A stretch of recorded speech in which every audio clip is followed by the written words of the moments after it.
Welcomes to hero sisters kitchen. இன்றைக்கி நம்மளோட கிச்சனில் என்ன பார்க்க போகிறோன்னா ஒரு லஞ்ச் மெனு தான் பார்க்க போகிறோம்.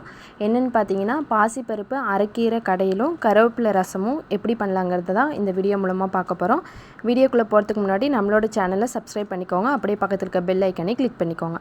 இப்போ கருவேப்பிலை ரசம் வைக்கிறதுக்கு ஃபஸ்ட்டு ஒரு மிக்ஸி ஜாரில் ஒரு டேபிள் ஸ்பூன் வந்து மிளகு ஆட் பண்ணிக்கலாம். இதோட ஒரு டேபிள் ஸ்பூன் வந்து ஜீரகமும் ஆட் பண்ணிக்கலாம். ஒரு 5-6 பல் வந்து பூண்டு எடுத்து வச்சுருக்கேன், அதையும் இதோடு சேர்த்துக்கலாம். இதோட வந்து நான் நாட்டு மல்லி வந்து ஒரு டேபிள் ஸ்பூன் எடுத்திருக்கேன், அதையும் இதோடு சேர்த்துக்கலாம். ஒரு மீடியம் சைஸ் தக்காளி வந்து ஒரு 3 தக்காளி எடுத்திருக்கேன், அதையும் இதோடு சேர்த்துடலாம். இப்போது ஒரு கப் அளவு வந்து கருவேப்பிலை எடுத்து வச்சுருக்கேன், அதையும் சேர்த்துட்டு இதை வந்து நல்லா அரைச்சி எடுத்துக்கலாம். இந்த மாதிரி நம்ம அரைச்சி எடுத்துக்கலாம். இப்போ தாளிப்புக்கு ஒரு கடாயில் ஒரு டேபிள் ஸ்பூன் எண்ணெய் ஊற்றிட்டு இப்போ இதோட ஒரு டீஸ்பூன் வந்து கடுகு ஆட் பண்ணிவிட்டு ஒரு டீஸ்பூன் வந்து ஜீரகமும் ஆட் பண்ணியாச்சு. இப்போ இதோட வந்து ஒரு 4 வெந்தயம் போட்டாச்சு. இப்போது ஒரு கொத்து கருவேப்பிலை ஆட் பண்ணிக்கலாம். இப்போ வந்து நம்ம அரைச்சி வச்சுருக்க விழுது இருக்கு இல்லையா, அதையும் சேர்த்துட்டு எண்ணெயில் வந்து நல்லா வதக்கி விட்டுக்கோங்க. பச்சை வாசனை எல்லாமே போகணும், அந்த அளவுக்கு நல்லா வதக்கி விட்டுக்கலாம். இப்போ இதோட வந்து நான் கட்டி பெருங்காயம் வந்து தண்ணியில் கரைச்சி எடுத்து வச்சுருக்கேன், அதையும் இதோட சேர்த்துக்கலாம்.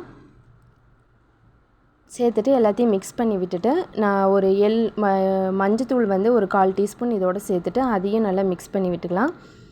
நான் எலுமிச்சை சைஸ் அளவுக்கு வந்து புளி எடுத்து தண்ணியில் கரைச்சி வச்சுருக்கேன், அதையும் இதோடு சேர்த்துட்டு எல்லாத்தையும் மிக்ஸ் பண்ணி விட்டுட்டு இப்போ ரசத்துக்கு தேவையான அளவுக்கு வந்து நம்ம உப்பு சேர்த்துக்கலாம்.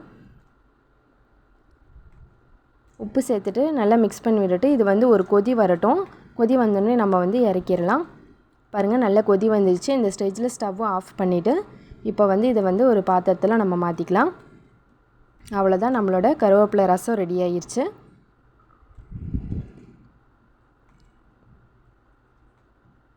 ரொம்பவே டேஸ்ட் நல்லாயிருக்கும். கருவேப்பிலை ரசம் ரொம்பவே ஹெல்த்தியான ஒரு ரசம் கூட. அடுத்தது வந்து நம்ம பாசிப்பருப்பு அரைக்கீரை கடையில் செய்யலாம். அதுக்கு வந்து ஒரு கடாயில் ஒரு 4 டேபிள் ஸ்பூன் எண்ணெய் விட்டுருக்கேன், அதோட ஒரு டீஸ்பூன் வந்து கடுகு சேர்த்தாச்சு. இப்போ அதோட வந்து ஒரு டேபிள் ஸ்பூன் வந்து வெள்ளை உளுந்து ஆட் பண்ணிக்கலாம். இப்போ இதோட வந்து ஒரு டேபிள் ஸ்பூன் கடலைப்பருப்பு ஆட் பண்ணிக்கலாம். ஆட் பண்ணிவிட்டு எண்ணெயில் நல்லா வதக்கி விட்டுக்கோங்க. இதோட வந்து காரத்துக்கு ஒரு 3 மிளகா நான் வந்து கட் பண்ணி வச்சுருக்கேன், 2 கீரி வச்சுருக்கேன், அது இதோட சேர்த்துக்கலாம். சேர்த்துட்டு இதோட வந்து ஒரு 6 பல் வந்து பூண்டு சின்ன சின்னதாக நறுக்கி வச்சுருக்கேன், அதையும் சேர்த்துக்கலாம். இந்த கடையிலுக்கு வந்து பூண்டு சேர்த்திங்கன்னா ரொம்பவே நல்லாயிருக்கும், அதனால் நீங்கள் எக்ஸ்ட்ரா கூட பூண்டு சேர்த்துக்கலாம். இப்போ இதோட வந்து நான் ஒரு பெரிய வெங்காயம் வந்து கட் பண்ணி வச்சுருக்கேன், அதையும் சேர்த்துட்டு எண்ணெயில் வந்து வெங்காயம் நல்லா வதக்கி விட்டுக்கோங்க.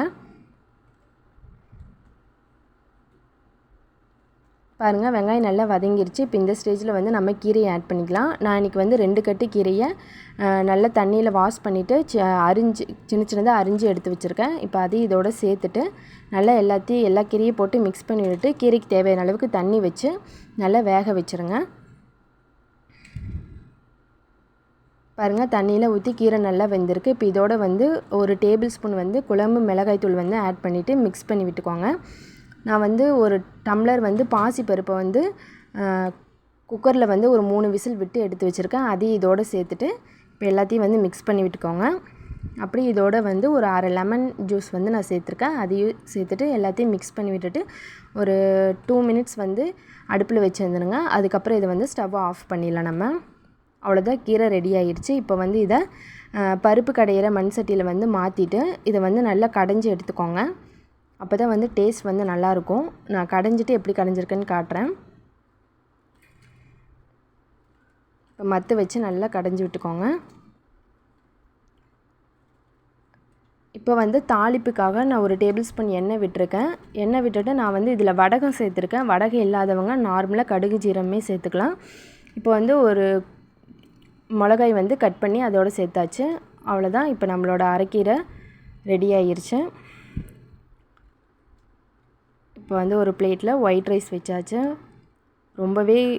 ரொம்ப ஒரு ஹெல்த்தியான ஒரு கீரை அது. கண்டிப்பாக நீங்கள் இந்த மாதிரி ஒரு கடையில் செஞ்சு கொடுங்க, எல்லாருக்குமே ரொம்ப பிடிக்கும்.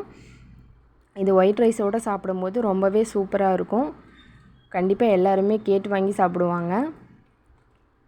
எங்கள் வீட்டில் இந்த கீரை எல்லாத்துக்குமே ரொம்ப பிடிக்கும், அதனால் இன்றைக்கி நான் வந்து இந்த கீரை செஞ்சுருக்கேன். இப்போ கருவேப்பிலை ரசம். இப்போ வந்து இதோட ஒரு கப்பு தயிர்.